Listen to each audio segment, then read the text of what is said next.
Bon matin à tous.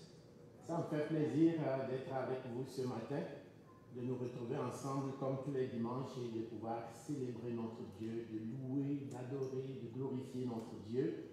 C'est un dimanche ordinaire, mais en même temps un dimanche extraordinaire pour moi. C'est un dimanche spécial pour moi et mon épouse parce qu'aujourd'hui, ça fait 22 ans qu'on est mariés.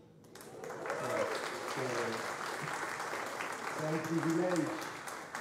Quand on sait dans ce monde tous les drames dans les couples, dans les familles, c'est vraiment pour nous pas quelque chose que nous croyons mériter. Nous croyons que c'est la grâce de Dieu qui a permis que nous soyons encore ensemble, qui nous a gardés jusqu'à ce jour, qui nous a donné deux belles filles qui grandissent, qui sont en santé, et nous voulons rendre grâce à Dieu. Et merci pour toutes les personnes qui prient pour nous régulièrement, qui nous soutiennent dans la prière, que le nom du Seigneur soit béni pour vos vies respectives. Donc ce matin, comme on le disait tantôt, nous allons rester dans la série estivale, notre série, le gros bon sens, donc dans la série par thème que nous faisons dans le livre des Proverbes. Et ce matin, nous allons parler d'un sujet extrêmement important de mon point de vue, mais avant les derniers dimanches, les 3-4 derniers dimanches, nous avons déjà dans cette série abordé quand même des sujets très très importants pour la vie du chrétien. Nous avons notamment, depuis le début de la série, parlé de l'exemple de la fourmi, donc un sujet important, l'éthique du travail. L'éthique du travail dans la vie du chrétien. Nous avons parlé de cela en prenant l'exemple sur la fourmi. Nous avons aussi parlé de la convoitise et de ses ravages dans la vie du chrétien et de cette vertu cardinale dont le pasteur Joël nous a parlé la semaine dernière, donc l'humilité. Et aujourd'hui, nous allons aborder un sujet qui, de mon point de vue, est un sujet fondamental, est un sujet important pour le chrétien, et c'est vraiment un sujet qui devrait être au cœur de la vie du chrétien individuellement, mais aussi au cœur de la vie de l'Église comme assemblée. C'est un sujet important. De mon point de vue, je pense que le sujet que nous allons aborder ce matin, c'est vraiment la mère de toutes les vertus chrétiennes qui existent. Tout ce qui existe comme vertu chrétienne tire leur source de cette vertu principalement dont nous allons parler ce matin. C'est un peu comme un principe directeur qui doit guider et régler la vie du chrétien et de l'Église. Et c'est de ça qu'on va parler ce matin.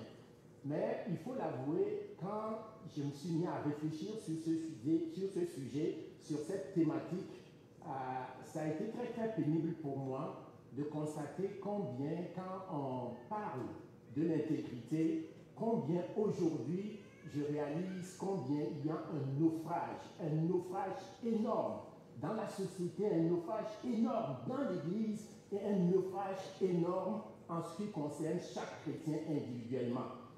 Et mon but aujourd'hui, certes, n'est pas de nous condamner ou de nous culpabiliser par rapport à l'intégrité, qui est le sujet en question, mais c'est de nous faire réaliser quelle est l'importance capitale de cette vertu dans la vie du chrétien, dans la vie de l'Église, et en étant conscient de l'importance de cette vertu dans la vie du chrétien, de la vie de l'Église, nous allons porter une attention un peu plus assidue en ce qui concerne cette vertu dans notre vie de tous les jours. Donc, comme nous sommes l'été, et ça, j'avais déjà préparé mon exposé avant la grosse flotte de la fin de semaine, donc l'illustration que je donne n'est pas inspirée de la fin de semaine. Donc, comme nous sommes l'été, j'aimerais faire ce matin une analogie tout au long de mon exposé. Ce matin, j'aimerais vous inviter à venir faire une sortie en mer avec moi. Donc, venez faire un tour de bateau avec moi en pleine mer. Naturellement, si cette invitation vous étiez lancée et qu'elle vous est lancée, vous pouvez trouver que cette activité est une très belle activité estivale. Mais si vous vous retrouvez trouvez en pleine mer, loin des côtes, il vous faut être sûr que vous avez au moins deux choses importantes, que vous êtes capable de vous orienter. Si vous êtes en pleine mer, une des premières choses importantes, c'est être sûr que vous savez où vous en allez quand vous êtes en haute mer. Donc, être sûr que vous avez tout ce dont vous aurez besoin pour naviguer en toute sécurité et surtout que dans toutes les circonstances, qu'il fasse beau ou qu'il fasse mauvais temps, que vous êtes capable de tenir ferme votre embarcation jusqu'à la destination finale. Et il me semble que la marche chrétienne est un peu comme une sorte d'embarcation dans laquelle nous sommes embarqués tous ensemble sur l'océan de la vie. C'est comme ça que je vois la marche chrétienne. Nous naviguons vers la cité céleste et nous nous éloignons chaque jour des côtes du monde. Mais chaque jour, notre focus en pleine mer, c'est de naviguer jusqu'à la cité céleste. Donc l'océan est vaste, l'océan est vraiment vaste. Et je crois que ceux qui ont eu la chance d'être un peu, d'avoir fait une croisière ou d'avoir pris le bateau en haute mer, ils savent que l'océan est extrêmement vaste. Et parfois, la mer est calme, mais parfois la mer est très agitée. Il y a des tempêtes qui se soulèvent, il y a des vents qui peuvent nous frapper de plein fouet quand nous sommes en haute mer. Nous avons besoin de garder le cap. Nous avons besoin de garder le cap en ayant en main vraiment les deux choses qui sont importantes dans une embarcation, une boussole. Une boussole pour savoir où est-ce que nous allons. Nous avons besoin d'une boussole. Et la boussole ce matin, c'est la parole de Dieu pour le chrétien qui est embarqué sur l'océan de la vie. Mais nous n'avons pas seulement besoin d'une boussole, nous avons besoin d'un gouvernail. Nous avons besoin d'un gouvernail, ce petit élément qui est dans l'embarcation qui vous permet de garder la direction, de garder le focus vers la direction où vous voulez vous en aller. C'est le gouvernail qui vous permet de manœuvrer aisément avec calme, sérénité et fermeté. C'est à mon avis le rôle que doit jouer l'intégrité dans la vie du chrétien. C'est le gouvernail de la vie du chrétien. Nous allons prier et lire le texte biblique. Le premier texte que nous allons lire sera dans le livre de Proverbes et un texte complémentaire dans le livre de Philippiens. Prions ensemble. Seigneur notre Dieu, notre Père, ce matin, c'est humblement que nous venons devant toi. Seigneur, nous ne sommes pas là à cause de ce que nous sommes, mais nous sommes là à cause de ce que toi tu as été pour nous. Seigneur, tu t'es fait pécher afin que par ta mort et par ta résurrection, nous ayons la vie éternelle. Seigneur, ce matin, nous voulons que tu viennes nous parler. Seigneur, ce matin, je veux que ton assemblée ne voie que toi. Que ton assemblée ne voie que ton esprit qui vient nous parler. Seigneur, efface-moi de devant ton peuple et viens parler à ton peuple, cœur à cœur, esprit à esprit. Ce matin, Éternel, non pas à moi, mais à ton nom, donne gloire à cause de ta bonté et de ta fidélité. Seigneur, glorifie ton nom au milieu de nous. Permets que nous sortons d'ici, Seigneur, renouvelés dans notre homme intérieur, en sorte que, Seigneur, nous devenions chaque jour semblables à toi, que nous puissions atteindre cette stature parfaite en Jésus-Christ. Béni sois-tu. Amen. Donc, les lectures ce matin seront le verset 3 du chapitre 11 du livre des Proverbes, et le verset 8 du chapitre 4 de la lettre aux Philippiens dans la nouvelle édition de Genève. Donc, Proverbes, chapitre 11, verset 3. L'intégrité des hommes droits les dirige, mais les détours des perfides causent leur ruine. Philippiens, chapitre 4, verset 8. Au reste, frères, que tout ce qui est vrai, tout ce qui est honorable, tout ce qui est juste, tout ce qui est pur, tout ce qui est aimable, tout ce qui mérite l'approbation, ce qui est vertueux et digne de louange, soit l'objet de vos pensées. Amen. Amen. Merci au pasteur Michel. Ce passage que nous venons de lire est très important et tout au long de l'exposé, je vais revenir sur les deux passages. Donc, à la lecture du premier passage que nous avons lu dans Proverbes, il y a les Saintes Écritures, le livre des Proverbes, met en évidence tout de suite deux grandes catégories de personnes. Dans la nouvelle édition de Genève que le pasteur Michel a lue, on voit que le livre de Proverbes parle des hommes qui sont intègres.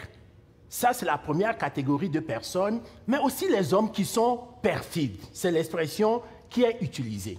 Ces deux catégories de personnes sont engagées dans une marche vers une destination finale que tous espèrent heureuse et glorieuse. Ces deux catégories de personnes s'en vont dans cette marche-là.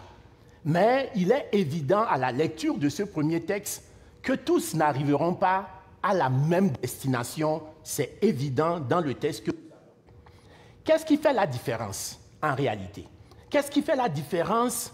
C'est la capacité des uns ou des autres d'être capables de conduire leur embarcation dont je vous parlais tantôt. C'est leur capacité de conduire cette embarcation vers la vraie destination qui est heureuse et glorieuse. Cette capacité, si vous l'avez, naturellement, vous allez pouvoir naviguer dans les méandres des flots de la mer jusqu'à la destination souhaitée. Mais si vous n'avez pas la capacité de tenir votre barque ferme et naviguer, l'orienter dans la bonne direction, il y a de fortes chances que vous n'y arrivez pas. Et cette incapacité va être visible par les nombreux détours que vous allez devoir emprunter en espérant que peut-être par un coup de baguette magique, vous allez être en mesure de vous retrouver subitement sur la bonne trajectoire et arriver à la destination finale. Pour être sur le bon chemin, le droit chemin, cela ne s'improvise pas. Cela ne s'improvise pas.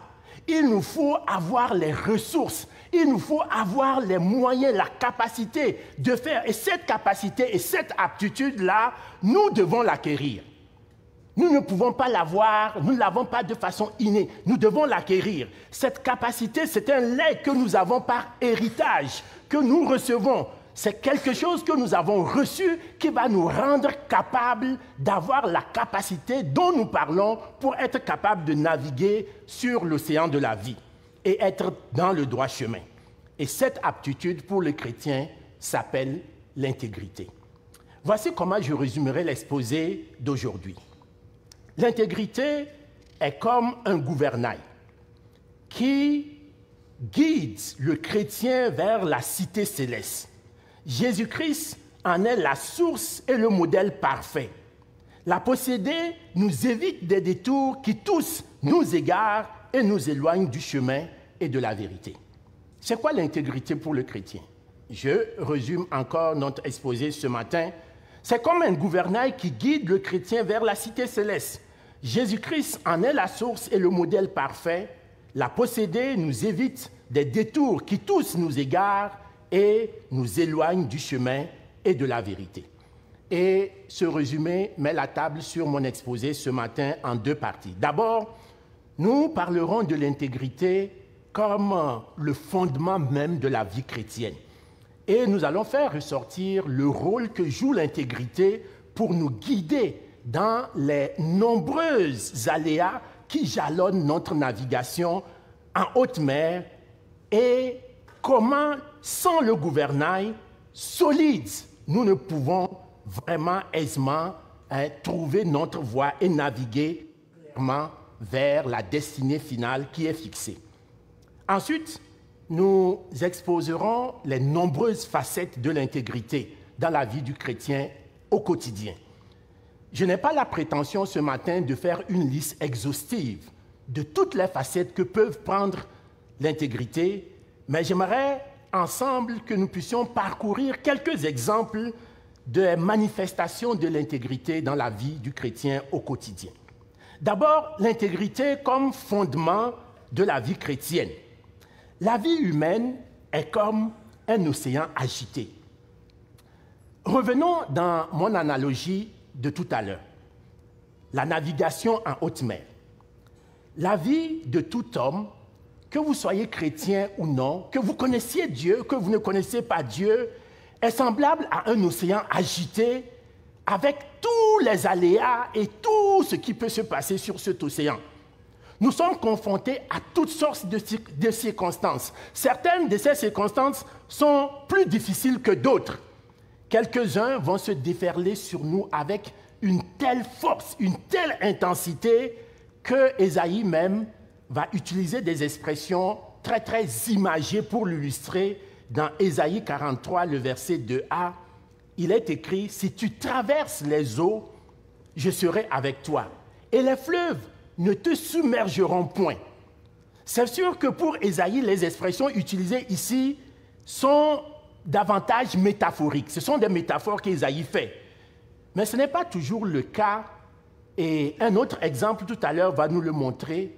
C'est l'exemple d'un autre prophète qui a pensé qu'il était capable de tracer sa propre route et de ne pas considérer celle que l'Éternel avait pourtant déjà tracée pour lui. Il a pensé qu'il était capable lui-même d'autodéterminer le chemin par lequel il devait arriver à la destination. Et très rapidement, il a dû se rendre compte de l'évidence. Voici comment Jonas, puisqu'il s'agit de Jonas, décrit les événements qui ont déferlé sur lui littéralement comme des tourbillons en haute mer et qui l'ont submergé de tous les côtés alors qu'il tentait désespérément de fuir le chemin que Dieu avait tracé devant lui, qui consistait à aller dans la ville de Ninive, à annoncer l'évangile, à annoncer la parole de Dieu aux gens de Ninive pour que Dieu intervienne. Pour lui, ce n'était pas seulement une métaphore, mais cette réalité, il l'a vécue littéralement.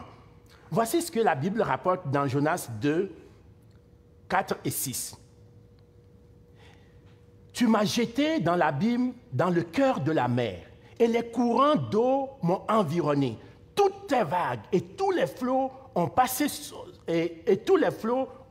sur moi. Les eaux m'ont couvert jusqu'à m'ôter la vie. L'abîme m'a enveloppé. Les roseaux ont entouré ma tête. » Mon but ici, c'est de nous montrer combien la vie humaine, je ne parle pas de la vie chrétienne, la vie humaine, la vie de tout être humain, homme, femme, jeune et vieux, qui que vous soyez, croyant ou non croyant, la vie est véritablement un océan agité à travers lequel tout homme et femme doit naviguer, tenter de naviguer jusqu'à une destination finale. Pour le chrétien, l'océan dans lequel nous naviguons, c'est le monde, avec toutes ses réalités, toutes les circonstances que nous pouvons traverser. Voilà l'océan dans lequel le chrétien navigue chaque jour. Il est rempli de bancs de sable, il est rempli parfois d'icebergs. Les tempêtes y sont fréquentes souvent.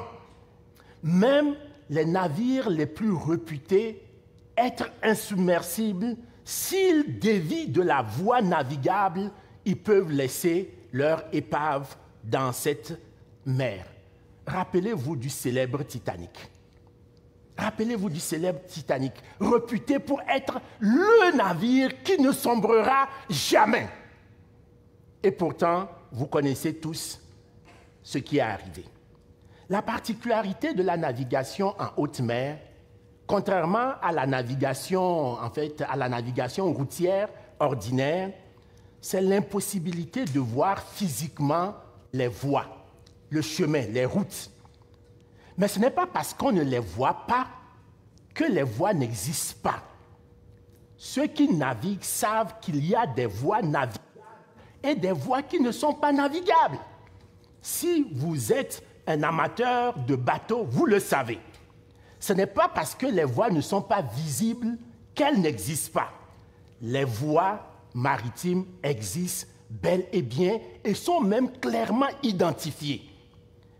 Il nous faut donc, nous comme chrétiens, repérer la voie navigable, et cette voie navigable, nous ne pouvons pas la repérer par nos propres moyens, nous devons la repérer en lisant une carte.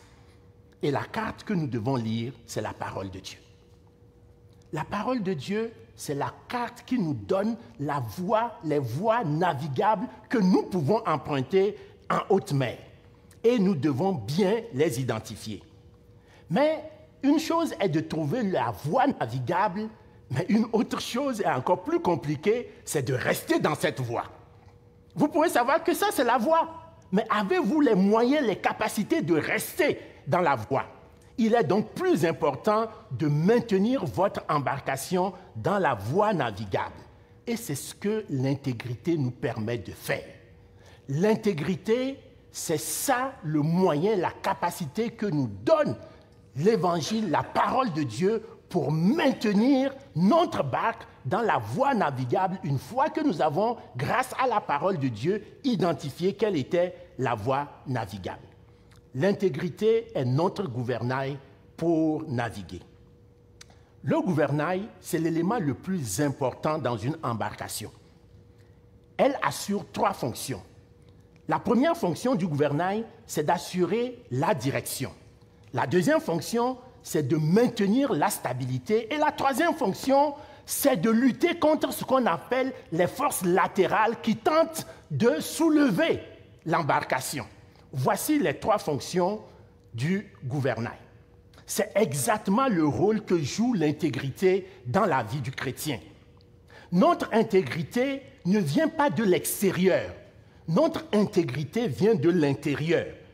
C'est la présence de Christ en nous qui produit cette intégrité parce que Christ est la personnification de l'intégrité. Christ est la matérialisation de l'intégrité.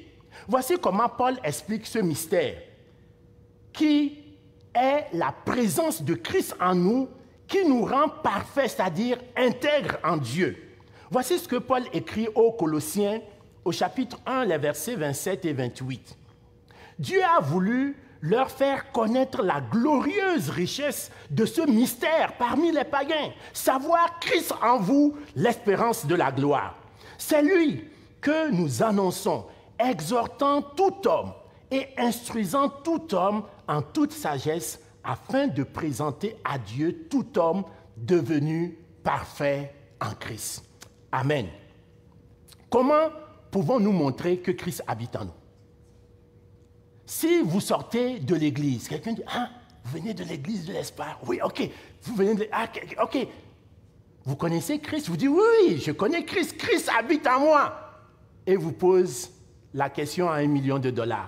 Montrez-le-moi. Vous avez dit que Christ habite en vous. Donc, vous devez être en mesure de le montrer. Comment pouvons-nous montrer que Christ habite en nous? Et la Bible nous donne la réponse. C'est l'intégrité qui rend visible Christ en nous. Si vous voulez que quelqu'un voie que Christ habite en vous, il y a un seul moyen.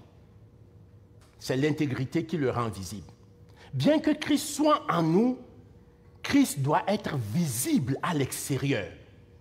C'est le sens que l'apôtre Paul donne à ses propos dans Galates 3, versets 26 et 27.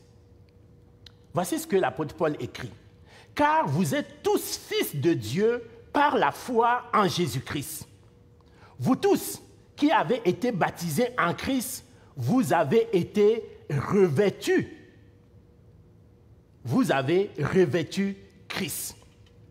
Vous tous qui avez été baptisés en Christ, vous avez revêtu Christ. » Christ vit au-dedans de nous. C'est ce que nous croyons, que Christ vit au-dedans de nous. Mais si Christ vit au-dedans de nous, il doit être visible à l'extérieur. C'est ce que l'apôtre Paul explique aux Galates. Et en commençant par nos plus proches, les plus proches personnes qui nous, notre épouse, notre époux, nos enfants, les personnes qui habitent notre maison, notre famille, mais aussi la personne que nous rencontrons pour la première fois de notre vie doit pouvoir voir Christ en nous. Cette intégrité ne se bâtit pas en un seul jour. Elle prend forme progressivement. Progressivement, elle s'affine avec le temps. Elle se développe et devient parfaite chaque jour par la pratique. Les actions d'intégrité que nous posons, c'est elles véritablement qui témoignent que Christ habite en nous. Voici ce que Paul continue de dire aux Galates. Galates 4, 19 à 20. Mes enfants, pour qui j'éprouve de nouveau les douleurs de l'enfantement jusqu'à ce que Christ soit formé en vous. Je voudrais être maintenant auprès de vous et changer de langage car je suis dans l'inquiétude à votre sujet. Si Christ n'est pas formé en nous, si Christ n'est pas formé en nous, alors nous ne pouvons pas refléter son caractère. Si Christ n'est pas formé en nous, nous ne pouvons pas refléter son caractère. Et son caractère, essentiellement, le caractère de Christ, c'est l'intégrité.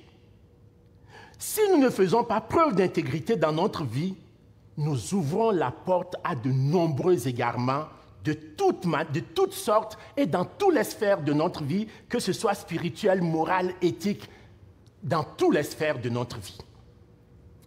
L'intégrité de Christ qui habite en nous nous évite des détours dommageables. Je ne sais pas si vous avez déjà conduit une voiture par temps pluvieux, très pluvieux, comme la fin de semaine, ou très orageux et venteux. Si vous avez déjà fait cette expérience, vous savez de quoi je parle. Il est extrêmement difficile par un tel temps de maintenir sa voiture sur la chaussée. Et c'est la première fois que vous voyez à quoi sert un volant. C'est la première fois dans votre vie où vous dites « Waouh, celui qui a conçu la voiture, il a bien fait de mettre un volant à bord. » Parce que vous vous agrippez de toutes vos forces quand vous êtes dans cette situation et vos yeux sont figés sur la chaussée de faire que vous fassiez une sortie de route. Bien aimé, ce n'est rien. Ce n'est rien comparé à la navigation en haute mer. Si vous étiez en haute mer, alors vous comprendrez qu'avoir un gouvernail est essentiel. C'est vraiment l'élément important. Et les saisons de tempête qu'on vit aujourd'hui, ceux qui sont sur les côtes peuvent en parler. Bien-aimés, si nous ne voulons pas être renversés, si nous ne voulons pas dévier de la voie navigable ou encore sombrer dans les entrailles de la mer, nous avons une chose, c'est vraiment de garder nos mains solidement ancrées sur le gouvernail de l'intégrité. C'est ce qui va nous conduire à rester droit dans le chemin. C'est le sens du passage que le pasteur Michel nous a lu dans le livre de Proverbes, Proverbe 11, le verset 3, où la parole de Dieu nous dit « L'intégrité des hommes droits les dirige sur la voie navigable, maintient l'embarcation sur le droit chemin. Mais le détour des perfides les conduit à cause leur ruine. » Il n'existe pas, bien-aimé, de détour qui vous conduira sur la bonne voie. Si vous faites un détour, soyez convaincus, vous allez sombrer parce que vous allez quitter la voie navigable que la parole de Dieu a tracée devant vous. Vous devez rester concentré et manœuvrer avec doigté et fermeté votre gouvernail. Ce n'est pas le moment de somnoler. Je crois que même si vous aviez sommeil et que vous êtes pris dans une tempête sur la route, comme par une baguette magique, vous êtes réveillé. Vous vous réveillez automatiquement, tous vos sens se réveillent. Donc, vous êtes maintenant concentré, sans distraction, sur la route, parce que les distractions, malheureusement, peuvent être nombreuses. Et elles sont parfois subtiles, parfois elles sont évidentes à force d'expérience. Même les plus aguerris peuvent être ébranlés si nous ne gardons pas nos mains solidement sur le gouvernail. Souvenez-vous de l'histoire de Job. Job, de qui l'Éternel lui-même a rendu un témoignage extraordinaire, sans équivoque, sur son intégrité. Voilà ce que la parole de Dieu nous dit dans Job 2:3. L'Éternel dit à Satan, « As-tu remarqué mon serviteur Job ? Il n'y a personne sur la terre. Il n'y a personne comme lui sur la terre. C'est un homme intègre et droit, craignant Dieu et se détournant du mal. Il demeure ferme dans son intégrité et tu m'excites à le perdre sans motif. » Mais quand les tempêtes de la vie se sont déferlés sur Job. Job était devenu méconnaissable. Versets 9 et 10. Sa femme lui dit, « Tu demeures ferme dans ton intégrité, maudis Dieu et meurs. » Job lui répondit, « Tu parles comme une femme insensée. Quoi? Nous recevrions de Dieu le bien et nous ne recevions pas aussi le mal? » Et en tout cela, Job ne pécha point par ses lèvres. Si on ne connaissait pas cette histoire, on n'aurait pas pu imaginer que la distraction de Job dans cette histoire viendrait de sa femme. L'idée n'est pas de dire que c'est la femme ou le mari ou un proche qui sera à l'origine de votre distraction par rapport à l'intégrité. Mais souvent, en général, les distractions par rapport à l'intégrité viennent toujours du champ gauche, là où on s'attend le moins. C'est un peu l'histoire ici. Mais dans tout cela, Job est resté intègre, nous dit la parole de Dieu. Et ce qui aurait pu être une réponse cinglante de Job à sa femme, Job est resté calme, débonnaire, honorable et digne. Remarquez ce que Job fait. Job ne dit pas que sa femme est insensée.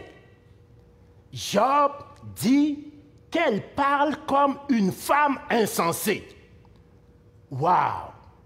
Le poids des mots, le choix des mots, c'est l'art de l'intégrité.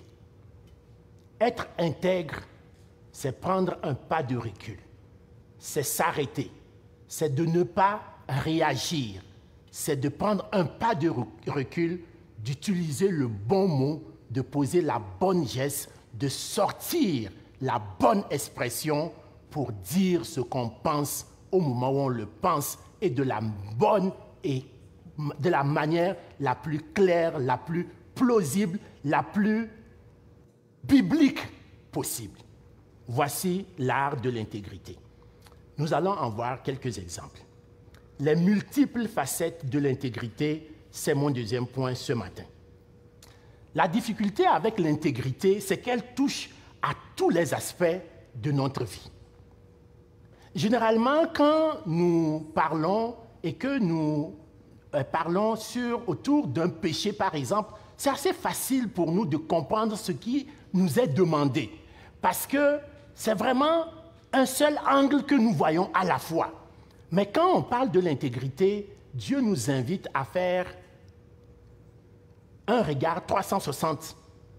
Tous les angles doivent être considérés.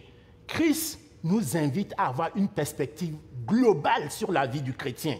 C'est ce que l'apôtre Paul exprime dans le deuxième passage qu'on a lu ce matin, Philippiens 4, le verset 8. Voici ce que la parole de Dieu nous dit. Au reste, frères, que tout ce qui est vrai, que tout ce qui est honorable, que tout ce qui est juste, que tout ce qui est pur, que tout ce qui est aimable, tout ce qui mérite l'approbation, ce qui est vertueux et digne de louange, soit l'objet de vos pensées. Vous connaissez sans doute l'adage qui dit que l'habitude est une seconde nature. Par habitude, on entend ce qui nous caractérise, c'est-à-dire notre caractère. Et le caractère, ce n'est pas quelque chose qui est inné. Le caractère, si vous avez un mauvais caractère, ce n'est pas la faute des gènes de vos parents. Si vous avez un bon caractère, ce n'est pas non plus le mérite de la génétique de vos parents. Au contraire, le caractère s'acquiert, le caractère se construit et se développe. C'est un processus qui est tellement exigeant que l'apôtre Paul le compare dans le passage que nous avons lu dans Galates 4, 19. L'apôtre Paul le compare à des douleurs de l'enfantement, jusqu'à ce que le caractère de Christ soit formé en nous. C'est quelque chose qui est très exigeant. C'est-à-dire que l'intégrité, l'apôtre Paul priait que l'intégrité, le caractère donc de Christ qui est l'intégrité, s'imprime littéralement dans la chair, dans l'âme, dans l'esprit, dans le corps des Galates. Et c'est ce que la Bible nous invite à faire. Comment avoir ce caractère de Christ, quelle intégrité imprimée en nous. Et l'apôtre Paul, dans le livre de Philippiens, dans le texte que nous venons de lire, nous donne les recettes pour y arriver. Il dit d'abord, tout ce qui est vrai. Tout ce qui est vrai. Galates 4, 9 et 10. Ne mentez pas les uns aux autres, en vous étant dépouillés du vieil homme et de ses œuvres, et ayant revêtu l'homme nouveau qui se renouvelle dans la connaissance suivant l'image de celui qui l'a créé. Une des facettes de l'intégrité, c'est la transformation du moi, où l'honnêteté et la vérité, voire la transparence, deviennent les marques de notre nouveau caractère que Christ est en train de bâtir en nous. Peut-être que nous ne mentons pas au sujet d'un meurtre. Peut-être que nous n'avons pas menti au sujet d'un vol ou d'un viol. Mais combien de coins ronds dans notre vie avons-nous tourné? Combien des omissions volontaires pour paraître au lieu d'être? Bien-aimés, nous avons même inventé une nouvelle expression, demi-vérité. Vous connaissez celle-là, n'est-ce pas? Les demi-vérités. En matière d'intégrité, bien-aimés, il n'y a pas de demi-vérité. C'est la vérité ou le mensonge. Tout ce qui est entre les deux vient du diable. C'est ce que la parole de Dieu nous dit. Il n'y a pas l'entre-deux. Les demi-vérités, ça n'existe que dans la société, dans le monde. En matière d'intégrité, c'est pile ou face. Il n'y a pas l'entre-deux. Ensuite, tout ce qui est honorable. 1 Pierre 3, 16. Et ayant une bonne conscience, afin que là même où il vous calomnie, comme si vous étiez des malfaiteurs, ce qui décrit votre bonne conduite en Christ soit couvert de confusion. Au Canada, le titre honorable et très honorable sont réservés à l'élite de la classe politique. C'est deux titres qu'on utilise pour l'élite de la classe politique au Canada. Pourquoi on utilise ces deux titres-là? Parce qu'on pense que cette catégorie de personnes devrait avoir un tel degré d'exemplarité qu'on ne doit même pas avoir à le démontrer. Voilà pourquoi ils ont le titre de honorable ou de très honorable. Cela devrait couler de source. C'est l'expression même de la noblesse morale indiscutable. Certes, on a des choses à redire sur nos hommes politiques, mais c'était l'idée derrière les titres qu'on leur a donnés. Honorable ou très honorable. L'intégrité implique le maintien d'une conscience et d'une conduite exemplaire en tout temps, même quand nous sommes personnellement visés par des accusations dites non fondées. C'est la facette de l'intégrité qui témoigne vis-à-vis de Dieu de notre confiance inébranlable de ce que Dieu est souverain. Ensuite, l'apôtre Paul nous dit tout ce qui est juste. Voici ce que la Bible dit dans Proverbes 15, 2 et 3. Celui qui marche dans l'intégrité, qui pratique la justice et qui dit la vérité selon son cœur, il ne calomnie point avec sa langue, il ne fait point de mal à son semblable et il ne jette point l'opprobre sur son prochain. La plus grande soif de l'humanité, c'est la justice. Combien de fois n'avons-nous pas refait le monde? À chaque fois que nous avons l'occasion, parce que nous voulons dénoncer toutes les injustices. Vous connaissez probablement cette vieille chanson de Gérard Lenormand. Si j'étais président de la République, bien aimé, peut-être que vous ne serez jamais président de la République. N'attendez pas d'être président de la République. N'attendez pas d'être Premier ministre. N'attendez pas d'être élevé en autorité ou en dignité. Mais nous sommes capables, en posant chaque jour un acte de justice à notre échelle, à notre niveau, peut-être pas de transformer le monde, mais de transformer la vie de quelqu'un autour de nous.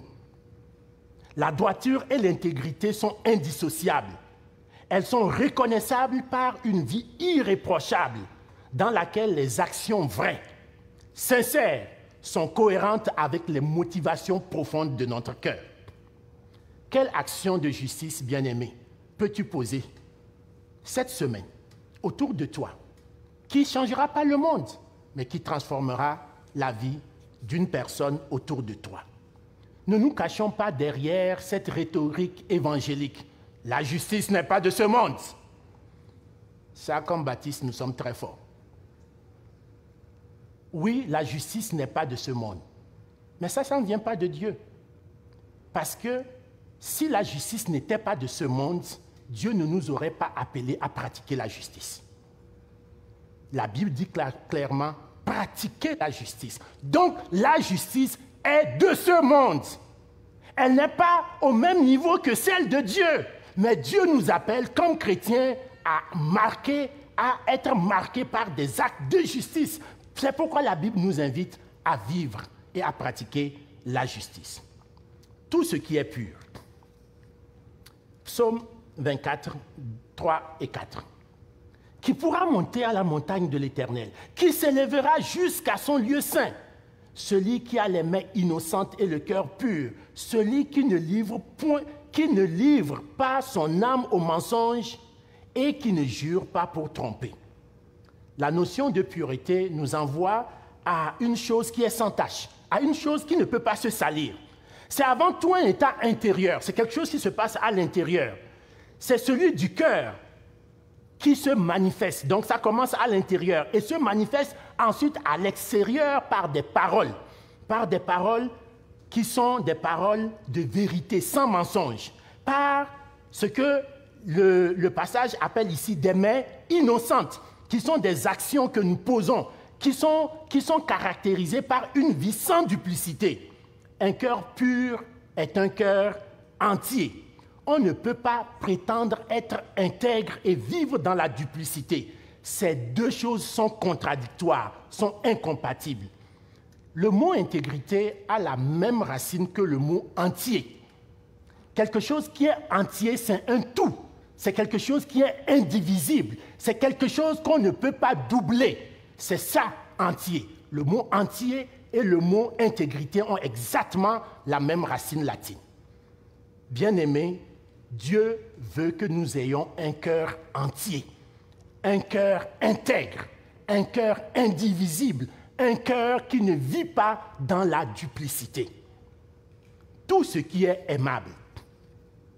1 Corinthiens 13, 4 et 6 à 6. L'amour est patient. L'amour est plein de bonté. L'amour n'est point envieux. L'amour ne se vante point. Il ne s'enfle point d'orgueil. Il ne fait rien de malhonnête. Il ne cherche point son intérêt. Il ne s'irrite point. Il ne soupçonne point le mal. Il ne se réjouit point de l'injustice, mais il se réjouit de la vérité. Bien-aimé, faire ce qui est aimable est une facette de l'intégrité. On connaît bien ce passage, ce beau passage de 1 Corinthiens 13, qu'on appelle l'hymne par excellence de l'amour. Mais comme j'aime dire, si vous voulez savoir ce qu'une chose est, il faut bien comprendre ce qu'elle n'est pas. Si vous voulez bien savoir qu'est-ce qu'une chose est, c'est bien de comprendre ce qu'elle n'est pas. Et c'est ce que l'apôtre Paul fait ici dans ce texte. Faire ce qui est aimable, c'est ne pas être envieux, ne pas se vanter, ne pas s'enfler d'orgueil, ne rien faire de malhonnête, ne pas chercher son intérêt, ne pas s'irriter, ne pas soupçonner le mal, ne pas se réjouir de l'injustice. Le constat est accablant quand nous appliquons ce verset à notre propre vie. Combien de fois avons-nous soupçonné le mal? Combien de fois avons-nous soupçonné déjà le mal? Que chacun réponde à cette question dans son cœur. Combien de fois avons-nous dit dans notre cœur, c'est bien fait pour lui? Il se croyait où? Ah, peut-être que c'est juste dans ma tête tordue que ces pensées peuvent venir. Mais avez-vous peut-être déjà pensé ça d'un frère, d'une sœur, d'une personne, d'un collègue de travail, d'un voisin? Ah, c'est bien fait pour lui. Il se croyait où? Bien-aimé, faire tout ce qui est aimable. Une des choses les plus courantes chez l'être humain, c'est cette tendance malheureuse où nous soupçonnons le mal et sans aucune preuve, la plupart du temps, mais nous soupçonnons dans le cœur le mal. Tout ce qui mérite l'approbation. Galates 6, 3 et 4. Si quelqu'un pense être quelque chose, quoiqu'il ne soit rien, il s'abuse lui-même. Que chacun examine ses propres œuvres, alors il aura sujet de se glorifier pour lui seul et non par rapport à autrui. Bien-aimé, l'homme, l'être humain, en général, nous avons une très haute opinion de nous-mêmes. Et le chrétien n'est pas épargné. Nous sommes constamment encouragés à nous centrer sur notre bien-être, sur nos propres besoins, même parfois au détriment des autres.